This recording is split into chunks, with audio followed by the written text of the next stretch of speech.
Donald Trump found a way to make the worst day of his presidency even more humiliating, embarrassing, and chaotic by giving one of the worst speeches I've ever seen to one of the smaller crowds Donald Trump has spoken in front of. I'm actually going to be honest, it was an empty crowd that Donald Trump ranted and raved and spewed his bile at as Epstein has ruined his term, and Donald Trump is showing us how panicked he is. We are going to get into this mess in which Donald Trump couldn't speak. He completely collapsed, completely melted down. But before we do, if I could quickly ask you to leave a like on this video, and if you haven't already and you enjoy our channel, to hit that subscribe button because it goes a long way in supporting our work, calling out this pedophile protector and this pedo, let's be honest. But let's get into Donald Trump's speech and how it started. The mess of a speech started with him lying about the mess he inherited. They're the ones that caused the highest inflation in the history of our country, which led to the highest prices in the history of our country. I inherited the mess. I got the prices down, and they're going down still further. Look at gasoline. A lot of areas now in our country, $1.99 a gallon. There were magazines with front pages reading "Envy of the World," talking about Joe Biden's economy, the recovery that we saw post-COVID. And of course, every post-COVID recovery saw inflation, rising prices, economic instability, people worse off. And that is still the case. It's been exacerbated by Donald Trump. Nobody said that Joe Biden's economy was perfect for everyone, and houses were being given out on every street corner, and jobs were easily accessible for young people with high pay and great benefits. And no one was saying that. But compared to the rest of the world, Joe Biden kicked ass. Donald Trump has now kicked us all in the ass and has made the economy inextricably worse than anyone could have ever imagined. And he did it with a tool that he uses for his mob boss behavior by extorting world leaders and CEOs at home, the very tool he was praising in this speech gone wrong. And that's despite taking in billions and billions and billions, hundreds of billions of dollars in tariffs. Remember, they said, oh, the tariffs will cause inflation. Just came out with the best inflation report we've had in years. And lots of cash, too. In fact, 1776, right? $1,776 goes to our military. You know, it was 1,775, and that was the number. You know, that was just a lump. I said, you know, if we had $1, we got 1776. Somebody said, that's genius. I said, well, I'm smart. It is crazy that a broad majority of Americans, Republicans and Democrats alike, know that Donald Trump's tariffs are hurting us in ways that we warned about, but too many people couldn't imagine going into the 2024 election. And he still continues to talk about them as if they are this godsend, if they are the thing that has saved us from the Biden economy, oh so scary. They've destroyed our economy. They're costing jobs in the very fields that Donald Trump promised to grow. Manufacturing has been destroyed. Plants are shutting down all across this country because of Donald Trump. And the only other thing worse than maybe the job loss is about to be the healthcare loss, which Donald Trump was still yelling about and blaming Barack Obama. The cost of healthcare, the current Unaffordable Care Act, commonly known as Barack Hussein Obamacare, was created to make insurance companies rich. He does understand that if he says his name in the racist way that he does, people will still lose their health care and hate him. Does he understand that? That we're still going to hate him? It doesn't matter how much, bile he spews. It doesn't matter if, in the words of Shiv Roy, he turns on the bigot spigot. We're still going to hate you. We'll always hate you. The people have woken up to the fact, they remembered, it kind of snapped into place. Oh my God, this is Donald Trump. I hate this guy. It is why in the beginning of the year, and if you were watching our show back then, I never bought into this idea that we should work across the aisle and the Lake and Riley Act. I don't know, maybe Mr. Trump has some good ideas on the border. Fuck that. No, these people are criminals, and they wanted to give ICE more money than like every other military in the world except for ours in China to harass black and brown people.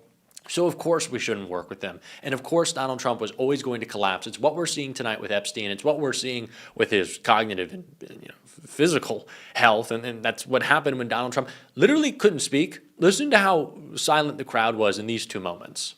It will also tremendously it's going to reduce the cost of health care because they are totally beholden. I don't love that word, but they're beholden, they're beholden to the insurance companies. So in that first clip, I can't be the only one who thought that he was going to say the R word, right? He was going to say it again. Yeah, okay, so that makes sense. But then beholden, has anyone ever thought that beholden was a weird, like you're beholden to someone or to an idea or to a vice? Has anyone thought that that was weird? No. Oh, it was just Donald Trump, who has a very tenuous grasp on the English language. Okay, yeah, that makes sense. And the crowd was silent, and it was especially like a very poignant silence because I'm laughing just before we even see the clip because it was a teeny tiny crowd. Look at the teeny little tiny crowd. And there'll be a lot of money left over. Right?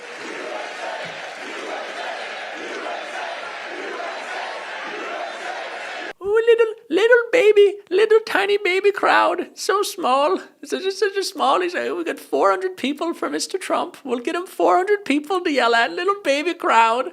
What is going on? Like, if that's not the Trump presidency, I don't know what is. We're going to get in. We're going to mispronounce words. We're going to lose our ability to speak. We're going to scream about Barack Hussein and the mess that you inherited and how everything's a shithole and that you're so fantastic and we love the tariffs to a crowd of like a couple hundred people.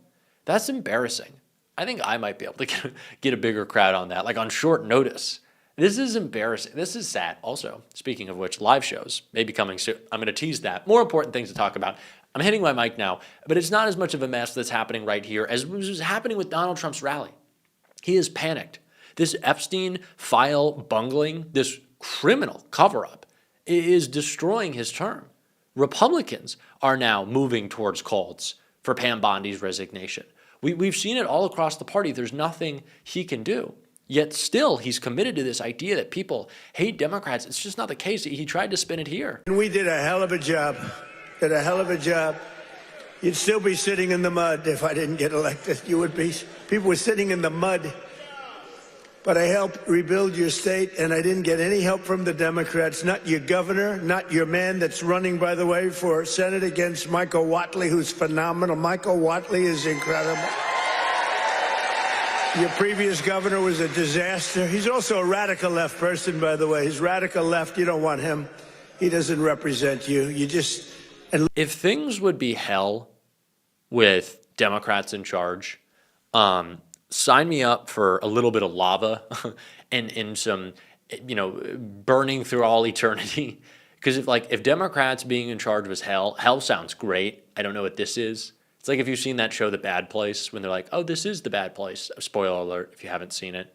And it's just like weird forms of torture. This is like psychological. And he's like, oh, these people suck. And what? Like that is the hell that Donald Trump is describing. It's like we don't see everything up in flames. Actually, there's been a lot of up in flames in Donald Trump's term because we no longer do air traffic control for some reason. And that wasn't necessarily a great decision. But yeah, Epstein has ended Donald Trump's term. Plain and simple. Marjorie Taylor Greene said it. The man is a lame duck. And so he's lost his mind. Very obviously lost his mind. And it is only going to get worse as Democrats continue to push this issue. Like Robert Garcia, one of the best Democrats we have out there did right here. Well, first, I think we should be very clear. This is absolutely breaking the law. I mean, they have not produced actually what they were required to do, which was all the files by today in a way that was searchable for the public. And that is not what's the case. What we have essentially is, one, we have a group of documents that have already been released to the public. And so there's, could be even more than half of the documents we're reviewing right now have already been released. This includes court documents. It includes public video that's already been released to the public. It includes other civil case documents that are in there, the prison footage from Epstein, Ghislaine Maxwell's testimony. And all of that information, including about 33,000 pages that were initially released to the Oversight Committee, are all in the public record. That already does not count for new information. Then we have, of what appears to be new, including some photos and other documents, those are highly redacted. And we don't really have any explanation as to why they've been redacted or what is actually there in those documents. And so we have right now, what we're seeing is not transparency. This is not what the law passed. This does not meet the subpoena that the Oversight Committee has in place. What it is defying the Congress and, quite frankly, defying what the president signed into law in releasing all of these files. And so the review will continue. They're now saying they're going to try to get these documents over the next few weeks. In our initial estimation, and again, this is our estimation right now, it could be that we're only getting about 10% of what the DOJ likely has. And of that 10%, 5% of that has already been released, and the other 5% is highly redacted. So we're getting very little so far. We hope to get more in the days ahead. But this is Pam Bondi. Donald Trump should release all the files today and immediately. There's a lot that's been redacted. The White House seems to be arguing that what's been redacted is just to protect the names of the survivors. Look, I think we have to obviously see what the redactions actually are. At the end of the day, redacting names of survivors and victims absolutely should be the case, and I'm hopeful that they've done that in a way that's responsible. At the same time, we don't know what else is being redacted there. And so we've got to also talk to folks that we know have worked to put these documents together. We have to ensure they're not just redacting the names of those that could have been either co-conspirators or names of men who have abused women and girls. So that information is going to be critical in the days and the weeks ahead. But we also need to be clear at this moment. I've been on the phone with Jamie Raskin and the Judiciary team most of the day. And we agree. We're going to likely have to take legal action if the Trump administration continues to stonewall, continues to not provide us full transcripts, and clearly they don't have a real interest in transparency. The searchable bar that they've included that's supposed to be searchable for the public is not even functioning correctly. And so this is not a real release. This is continuing a cover-up that's been going on now for months. We are not going to let up. And neither is Robert Garcia or Ro Khanna or Adam Schiff. So many incredible Democrats who have been at the forefront of this Epstein fight. Jasmine Crockett taking it to Donald Trump every single day. These are people who haven't let up, who continue to call out this administration. We are going to be talking about them on this show every single day. If you want to support that, as always, you can hit that subscribe button. I almost forgot Jamie Raskin, best friend of the show. Those are the Democrats we're going to be elevating. If you want to support that, as always, you can hit that subscribe button, leave a like on this video. If you stuck around to the end, drop a blue heart in the comments. Keep on fighting, y'all. Don't let them silence you. And until next time, I'll see you soon.